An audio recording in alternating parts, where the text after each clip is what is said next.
Hello, it's me, Leslie Bray-Brewer, doing a selfie video, something I just learned to do last week here at home. It is Monday night, June, let me look at make sure I got it right on my computer, June 10th, 2019, and this is day 33 of Watch Walnut Cove Again. And you may say, Leslie, you just keep stopping and starting. I know.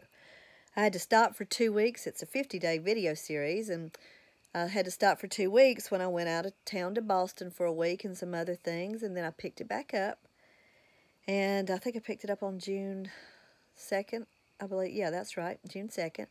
And I ran it for the 2nd, 3rd, 4th, and 5th. I ran it for 4 days, and then the next day was my birthday, and I was so busy I couldn't video. And then after that, I came down with some sort of respiratory thing where I really had to rest my voice.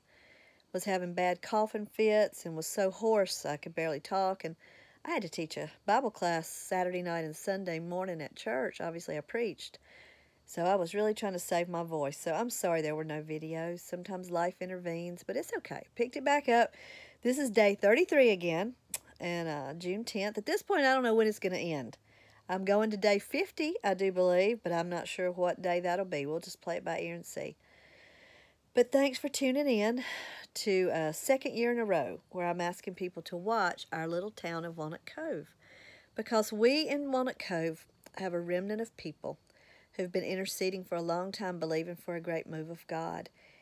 And I don't mean just a little revival. I mean something that just is earth-shattering almost. And we want you to watch Walnut Cove because we believe that we can be a model for how other little cities, other little towns can believe for a great move of God and transformation in their town. But we're not arrogant. We don't believe we're the only ones. We want to believe with you wherever you are. So please message us. Let us know what's going on where you are. Nonetheless, I've been talking for the last few videos about the number 153. And I'm sorry that I look like I'm looking way over there, but I don't know how to do a selfie where it looks like I'm looking right at the camera. Because when I look at the camera, it looks like I'm over there. Anyway, I'm sorry about that. But if you'll go back and watch day 30, I first introduced how God has always used numbers in my life to give me spiritual revelation. I don't mean numerology. I mean the way the Bible uses numbers. And then if you'll look at day 32, I got carried away. I went probably 16 minutes talking about the number 153 and how God brought that to me and some amazing things He showed me about that. But I said, I'm not done. I'm coming back. Well, I didn't. Day 32, I put a video about a friend of mine from Washington, D.C. who came to Walnut Cove and could feel the transformation. The way we who are there, we may be just used to it, you know, but she's been gone a while. So when she came back, I was like, wow, what a change in that town. So that's day 32. Go check that out. For day 33, let's go back to 153. There's so much to tell. I've already talked about how God brought that number to me last summer, but what I didn't realize last time I talked to you was that it was like exactly a year ago. I was thinking it was late summer. I couldn't remember. But when I went back just reading an old journal from last year, my old diary, and I wasn't looking for 153. I was looking for something else. And all of a sudden I saw that when I was at the New River camping, June, I'm going to say I was there for about June 4th through the 9th, something with my children, something like that, my husband and my children. And while I was there, I think I dreamed about the number 153. Whatever it was, I woke up one morning from in my tent, my sleeping bag, woke up and that number was here, 153, 153. Did I live there at some point? I've already explained all that, but what I didn't explain to you was that it did happen like almost a year ago. And when I was reading that old diary, other things came that I'd forgotten.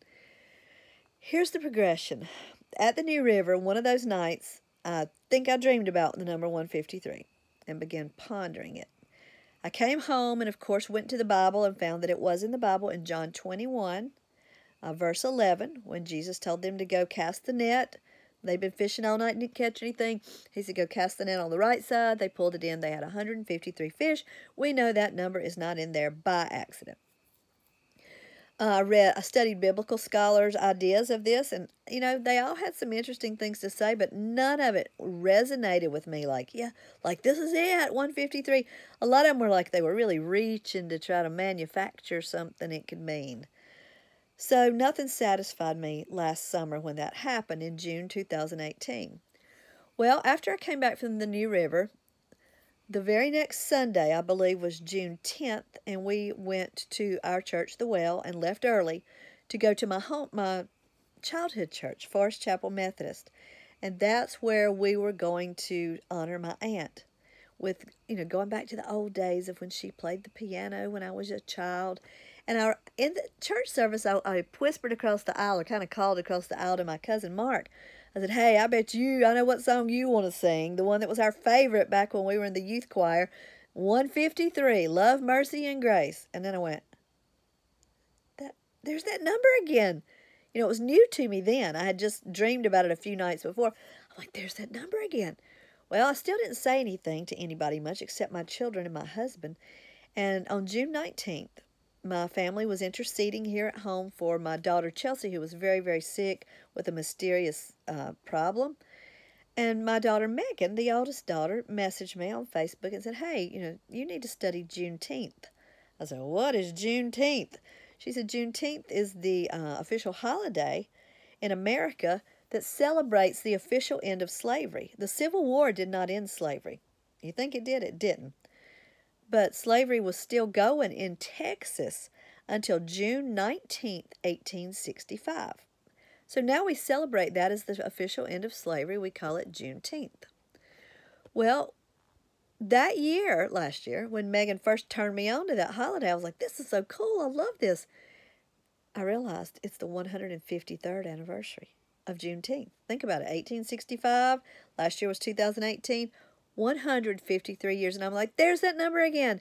Well, that freaked me out to the point that I said, I'm posting on Facebook about this because it'll freak other people out too. So I posted about it. Well, immediately, my friend Heather Hampton came on Facebook and said, last night at Bible study at my house, Dr. Koch, Carl Koch, who's the most renowned Hebrew scholar I personally know, she said, Dr. Koch taught on that last night, the 153 fish. And he said that if you take the Greek version of John 21 and take it back to the Hebrew, that there's something in that passage where Jesus is talking about the 153 fish, that it says, I am Pesach, which of course Pesach is Passover. That I guess Jesus is saying, I am Pesach. I'm still not sure exactly what Heather was talking about, which part, but that was fascinating that Dr. Koch had just taught on the 153 fish the night before. What's the chances? Who teaches on that? The whole Bible full of all this stuff, and somebody picks that story right when this is happening to me. So anyhow, then one of my former students from long ago, he's obviously an adult, middle-aged almost now, Stephen Botts came on there on my Facebook post and said, man, this is freaking me out. He said, this morning, I think I'm getting this right. He said, this morning, my Bible devotional took me to that story of the 153 fish. He said, and it struck me as very fascinating to the point that I was thinking, what does that mean? He said, I live on Highway 153 in Tennessee, but I thought, surely that's not it. He said, so pray for me and I'll pray for you all at the well. He felt it was very significant. Well, so that's two people who immediately came on and gave me a confirmation that there's something up with this number. Then I had a private message from my niece, Amanda. She used to be Amanda Evans, Amanda Everhart now. At that time, Amanda was, was she 39? I can't remember. I think that's right. Amanda was getting ready to turn 39 because that was June 19th. Her birthday's July. She messaged me and said, Aunt Leslie, don't you remember the dream I had when I was a kid that I came to you with that had the number 153 in it? Well, that's all it took for me to go, what? I said, no, I don't remember that. She said, Leslie, I was a little girl and I had never had a spiritual dream. And I had been longing to have a spiritual dream. And I finally had one. She wasn't sure how old she was, 8, 9, 10. We'll just say 9 to make it the average. And so that would have been 30 years ago. She said, I had a dream, Aunt Leslie, and it was my first spiritual one. And all I could think was to go tell you.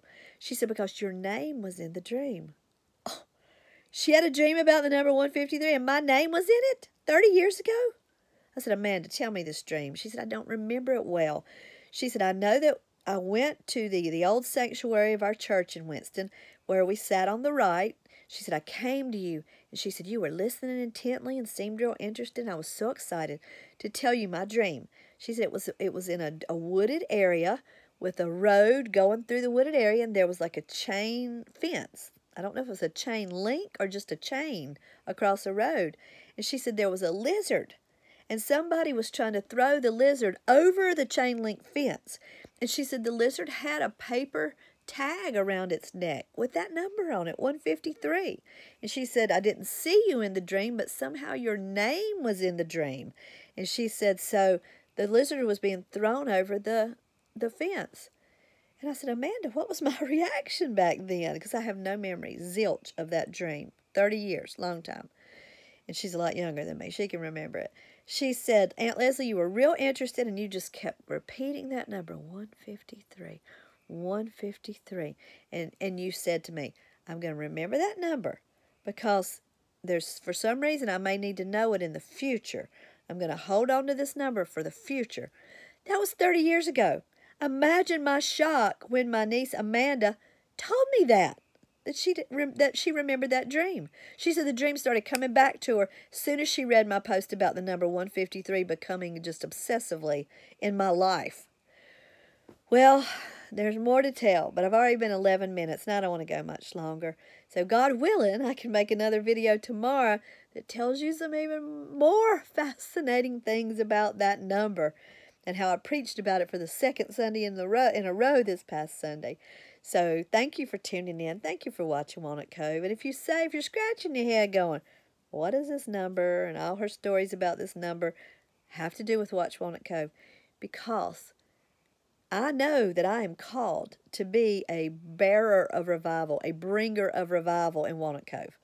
I was called to this from my mother's womb. And I know I am a chief voice of revival in that town.